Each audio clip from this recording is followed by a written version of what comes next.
Hello everyone, कैसे आप सभी लोग। राजस्थान पुलिस कांस्टेबल की एग्ज़ाम दे चुके हैं, लेकिन एग्ज़ाम देने के बाद आपकी धड़कनें और ज़्यादा बढ़ चुकी हैं।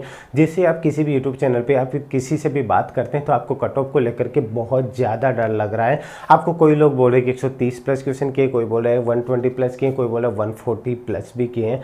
हकीकत आखिर क्या है? फिजिकल की तैयारी किन लोगों को करनी चाहिए? आखिर ऐसा क्या है कि जिसको लेकर के आपको डर लग रहा है? उन सब चीज़ों को क्लियर करने वाला हूँ। वीडियो को एंड तक जरूर देख लीजिएगा। ये जो वीडियो बना रहा हूँ पूरा का पूरा रिव्यू आप ही लोगों के द्वारा फ़ोन पे बातचीत, चाहे आप कहीं से भी हैं या फिर पर्सनली मिलकर के भी आप अलग अलग स्कूल में जब एग्जाम देने आए थे वहाँ पे भी मिलकर के सोच समझ करके रिव्यू तैयार किया जा रहा है। तो आप वीडियो को एंड तक जरूर देख लीजिए, क्योंकि फिजिकल एकदम से नहीं होगा और इसकी फिजिकल की डेट भी बहुत जल्द आ जाएगी रिजल्ट आने के बाद में, और इसका रिजल्ट भी आपको बहुत जल्द देखने को मिल जाएगा, इसलिए ज़्यादा टाइम नहीं मिलेगा। एक एक बात को गौर से सुन लीजिएगा। देखिए, मैं कट ऑफ पे जाऊँ उससे पहले कुछ फिगर हैं उनको आपके सामने रखने की कोशिश करूँगा। देखिए, राजस्थान पुलिस की जो आप पेपर दे के आए उससे पहले कुछ चीज़ें ऐसी थी जिनको आपको समझना होगा। ठीक है, समझिएगा। क्या था कि आपको ये बताया गया कि 18 लाख समथिंग जो बच्चे थे, ठीक है, 18 लाख ही मान लीजिए कि 18 लाख समथिंग जो बच्चे थे, उन बच्चों ने इसके लिए फॉर्म अप्लाई किया था। मैंने ये नहीं बोला कि एग्जाम दिया था। उनमें से मैं बात करूँ कि कई बच्चे ऐसे थे जिन्होंने 6 पेपर भी दिए, कई बच्चे ऐसे जिन्होंने 4 भी पेपर दिए, कईयों ने 3 भी पेपर दिए। ओवरऑल अगर मैं बात करूँ तो 12 लाख है, ठीक है, 12 लाख कैंडिडेट ने इसके लिए अप्लाई किया था। अब इसमें से ये 12 लाख में से ही ये 6 लाख और हैं जिन्होंने डबल या फिर ट्रिपल या फिर 4 टाइम फॉर्म अप्लाई किया था और जिन्होंने एग्ज़ाम भी दिया। कई बच्चे ऐसे थे जिनके सेंटर बाहर आए तो वो सारे पेपर नहीं देने गए, उन्हें लगा कि मैं नियरेस्ट जो भी सेंटर आया है वो 1-2 पेपर दे लूँ। कई ऐसे भी थे जिन्होंने एक ही पेपर दिया। ये सब बातें आप जानते होंगे, जो आपने खुद ने बच्चों से बात की है या फिर आपने खुद ने रियलाइज़ किया, खुद ने महसूस की ये चीज़ें की हकीकत कितनी है। अब इसमें से समझ लीजिए, जितने भी बच्चों से बात की तो उनका एक ओवरऑल, अगर मैं अटेंडेंस की बात करूं क्योंकि सारे फैक्टर हैं वो इसको इफेक्ट करेंगे, ओवरऑल अगर मैं बात करूं तो 13 और 14 तारीख को अगर हम बात करें, ठीक है, बाद में थोड़ा सा बड़ा अलग बात है, यानी कि 50 से 55% तक के बीच की एक अटेंडेंस बताई जा रही थी। ठीक है, ध्यान से समझ लीजिएगा। न्यूज़पेपर कुछ अलग बताते हैं, रियलिटी कुछ और होती है, लेकिन हम ओवरऑल यहाँ मानते हैं चलिए 55 से 58% की अटेंडेंस मानते हैं। आप भी इतना मानते हैं। अगर ओवरऑल मैं बात करूँ कि आपके 24 बच्चे अगर कहीं बैठते हैं तो ये मान के चलिए कि 12 से आपके 15 या 16 बच्चे होंगे मैक्सिमम। अगर 18 बच्चे होंगे वो आपकी क्लास में आपने देखे होंगे, लेकिन मैं आपका यहाँ पे 55 से 58% की अटेंडेंस मान करके चलता हूँ। 12 लाख में से आप परसेंटेज के आधार पे भी नहीं जाते हैं तो ओवरऑल अगर मैं रफली बात करूँ तो आप ये मान के चलिए कि 8 से 9 लाख बच्चे होंगे। ठीक है, 8 से 9 लाख बच्चे होंगे जिन्होंने इसका पेपर दिया होगा। चलिए मैं इससे भी बढ़ा करके मान लेता हूँ। ठीक है, ध्यान से समझ लीजिएगा। मैं इससे बढ़ाकर मान लेता हूँ 70% मान लेता हूँ। ठीक है, समझ लीजिएगा 70% मान लेता हूँ। इससे ज़्यादा तो अटेंडेंस नहीं होगी ना, लेकिन इतनी नहीं है। आप ये मान के चलिए कि हम यहाँ पे मान के चलते हैं कि 70 से थोड़ा सा कम, तो यहाँ पे 8 लाख बच्चों ने पेपर दिया है। इतनी अटेंडेंस नहीं थी, आपको भी पता है, लेकिन फिर भी बोले नहीं सर इतना नहीं है। कोई अगर अलग बताए, ये मैंने रियल फिगर बताया है, लेकिन फिर भी आप मान के चलते हैं तो 8 लाख, यानी कि अगर मैं बात करूं तो यहाँ पे 65 to 70 के बीच में हम मान के चलते हैं अटेंडेंस। ये हम एक क्राइटेरिया मान करके चलते हैं कि 65 to 70% के बीच में बच्चों की अटेंडेंस थी, यानी कि 8 लाख लोगों ने 12 लाख में से पेपर दिया है। ये चीज़ आपको समझ में आ गई होगी। तो पूरी की पूरी अटेंडेंस तो नहीं थी। अब आपकी अगर एक्यूरेसी बात करूँ, जिन्होंने 100 प्लस क्वेश्चन किए हैं, ठीक है, 100 प्लस, जिसने अभी मैंने बताया कि 115 या फिर 120, वो कट पिट करके उनके 10 से 12 क्वेश्चन भी अगर मैं गलत मानता हूँ, ठीक है, तो वो वहीं उसी स्कोर के ऊपर आते हैं। जिन्होंने यहाँ पे प्लस किया होगा कि वो 100 प्लस पे आ जाते हैं। कोई 101 पर है, कोई 102 पर है, कोई 105 पर है।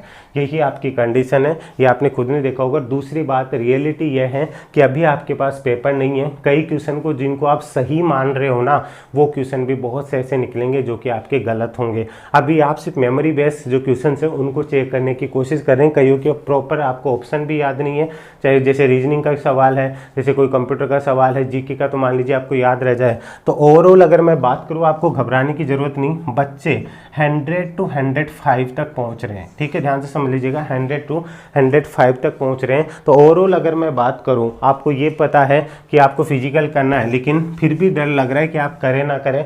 मैं ओवरऑल बात कर रहा हूँ, किसी कैटेगरी वाइज नहीं नहीं जा रहा हूँ, मेल और फीमेल दोनों की बता रहा हूँ। आप अगर किसी भी कैटेगरी से हैं तो इसको नोट कर लीजिएगा, और किसी से भी बार बार पूछेंगे तो आप चाहे पूछते रहिए लेकिन इन फैक्ट को ज़रूर समझ लीजिएगा। अगर आप मेल कैंडिडेट है, चाहे ST SC OBC general EWS किसी भी कैटेगरी के हैं, अगर आपके 95 मिनिमम 95 टू अगर आप 105 के बीच में हैं, ध्यान से समझ लीजिएगा, तो आप फिजिकल की तैयारी कीजिए। अब पॉइंट आता है कि सर इतनी कट ऑफ कम कैसे जा सकती है, वो सब चीज़ें मैं आपको बताने वाला हूँ। अगर फीमेल कैटेगरी के अंदर हैं, ध्यान से समझ लीजिएगा, अगर आप फीमेल कैटेगरी के अंदर हैं तो अगर आप 85 मार्क्स भी आ रहे हैं, ठीक है, ध्यान से समझ लीजिएगा, 85 मार्क्स भी आ रहे हैं, 85 टू आप आराम से मान करके चल सकते हैं कि 85 टू अगर आप 95 के बीच में भी हैं, किसी भी कैटेगरी की फीमेल है, आप फिजिकल की तैयारी कीजिए। अब पॉइंट आता है सर इतनी कट ऑफ थोड़ी जा सकती है, कोई 110 बता रहा है, कोई 115 बता रहा है। मैं आपको बता दूं 2018 की वैकेंसी आपको याद होगी, लोगों ने आपको ये बताया था 80 से 90% तक की कट ऑफ बताई थी, गई कितनी मुश्किल से, ठीक है, 55 से 60 भी कट ऑफ नहीं पहुंच पाई थी। और जिन बच्चों का फिजिकल नहीं हो पाया तो उसके बाद में जैसे सीकर जैसे डिस्ट्रिक्ट से आप डरते थे, और ऑब्वियसली सीकर की कट ऑफ आई जाती, लेकिन सीकर जैसे डिस्ट्रिक्ट की बात करूं कि वहां पे भी मिनिमम मार्क्स वालों को भी दोबारा कॉल किया गया था फिजिकल के लिए। तो आप घबराइए मत, पॉजिटिव रहिए। आपको लोग अलग अलग बातें बोलेंगे, कई बोलेंगे कि पेपर का लेवल बहुत हाई था, ये तो कम बता रहा है, अपने मतलब के लिए बता रहा है। इसमें मेरा तो कोई मतलब नहीं, ना इसमें कुछ मेरा कोर्स बिकेगा, ना इसमें कुछ और होगा। इसलिए कह रहा हूँ कि आपके लिए बहुत फ़ायदेमंद है। आपको बता दूं कि अलग अलग डिस्ट्रिक्ट से ये 95 क्यों बताई मैंने, इसकी 85 क्यों बताई, कि मैं सारे डिस्ट्रिक्ट को ओवरऑल मान करके चल रहा हूँ। हो सकता है कि किसी डिस्ट्रिक्ट की 100 भी चली जाए, लेकिन किसी डिस्ट्रिक्ट की हो सकता है 95 भी, और ये जहाँ पे 5 नंबर बढ़ भी सकती है, कम भी हो सकती है। 105 से यहाँ पे ये कम भी हो सकती है और बढ़ भी सकती है, 110 तक भी जा सकती है। लेकिन एक सेफ स्कोर की बात करूँ तो 95 टू 105 है, और यहाँ पे भी आप +-5 यहाँ पे दोनों जगह पे लेकर के चल सकते हैं। इसलिए अगर आपको कोई भी बोल रहा है कि इससे हाई कट ऑफ जाएगी, ये नहीं हो सकता, इस डिस्ट्रिक्ट की इतनी जाएगी, वो होगी, उन चीज़ों में मत आइए। अगर आपके इतने मार्क्स हैं तो आप आराम से फिजिकल की तैयारी आज से ही स्टार्ट कर दीजिए। उस भरोसे मत रहिए कि मेरे 100+ सही नहीं है, क्योंकि मैं फिर से कह रहा हूँ बहुत से बच्चे ऐसे होंगे जो सिर्फ एक मेमोरी बेस्ड क्वेश्चंस के आधार पर ये बता रहे कि मैंने 120 किए तो बस 10 ही गलत होंगे। जब रियलिटी में पेपर लेकर के बैठते हैं ना, तब पता चलता है। इसलिए कह रहा हूँ कि आपको ये मैक्सिमम बता रहा हूँ मैं, ठीक है, ये मिनिमम नहीं बता रहा हूँ, क्योंकि 12 क्वेश्चन जिसके अब गलत हो रहे हैं ना, उसके 7-8 क्वेश्चन जब पेपर सामने आएगा तब और गलत हो जाएंगे। यानी कि एक ओवरऑल मान के चलिए कि 15 से 20 क्वेश्चन हर एक स्टूडेंट के गलत मान करके चलिए। स्कोर आपका यही रहेगा 95 टू 105 और 85 टू 95। किसी भी कैटेगरी से हैं, अगर आप जैसे ST SC की महिला है तो इसमें मैंने -5 क्यों बोला, थोड़ी से कम मार्क्स और मान लीजिए। अगर आप ST SC के मेल हैं तो इसमें से थोड़ी से मार्क्स और कम मान लीजिए, लेकिन एक सेफ स्कोर आपको बता के चल रहा हूँ, उसको बेस मान करके आप आराम से टेंशन फ्री होकर के प्रिपरेशन कीजिए। एक और चीज़ आपको बता दूं, कांस्टेबल के साथ साथ जल्द ही SI की वैकेंसी और आने वाली है, तो उसको लेकर के भी आपको पूरी बातें बताऊंगा, इन्फॉर्म करूंगा। तो ये आपका फिजिकल और आपका ये पढ़ा हुआ कहीं ख़राब नहीं जाएगा। चैनल को सब्सक्राइब जरूर कर लीजिएगा। SI को लेकर के भी जल्दी आपको अपडेट करूँगा, और राजस्थान पुलिस से रिलेटेड जितनी भी चीज़ें फिजिकल होगा, मेडिकल होगा, सारी चीज़ें आपको यहाँ पर पूरी डिटेल मिलती रहेगी। चैनल को सब्सक्राइब कर लीजिएगा और कमेंट करके जरूर बता दीजिएगा जो भी फैक्ट मैंने बताए हैं वो कितना आपसे रिलेट करते हैं। मैंने ज़मीन से जुड़ी हुई बात की है, क्योंकि जो चीज़ें आप लोगों ने फील की है वही चीज़ें मैं यहाँ बता रहा हूँ, हवा में बात नहीं कर रहा हूँ। अगर आपको ये चीज़ सही लगी हो कि सर बिल्कुल आपने फैक्ट बताए हैं, तो प्लीज़ कमेंट करके ज़रूर बताइएगा, और वीडियो को शेयर जरूर कीजिएगा, जिससे मुझे लगेगा कि ये सच्चाई और एक ईमानदारी से जो चीज़ें आपके सामने रखता हूँ उसको आप पसंद करते हैं। तो अभी के लिए इजाज़त दीजिए। जय हिंद, जय भारत, बेस्ट ऑफ लक, अच्छे से प्रिपरेशन कीजिए। धन्यवाद।